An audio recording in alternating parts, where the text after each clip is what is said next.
Here we describe an extraction method based on a fast heat inactivation of proteases to preserve natural intracellular peptides, avoid degradation in cells and tissues, followed by relative quantitation of peptides using isotopic labeling.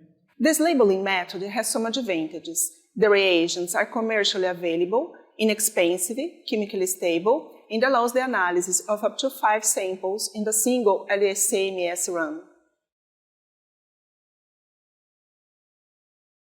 Begin by cultivating human neuroblastoma cells in a 15 centimeter dish in DMEM containing 15% FBS and 1% penicillin streptomycin.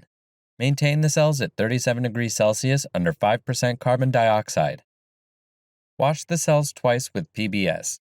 Then, add 10 milliliters of PBS, scrape the cells, and collect them into a 15 milliliter tube. Centrifugate the cells at 800 times G for 5 minutes and remove the supernatant. Resuspend the pellet in 1 milliliter of ultra-purified deionized water at 80 degrees Celsius, then transfer the contents of the tube to a 2 milliliter microfuge tube.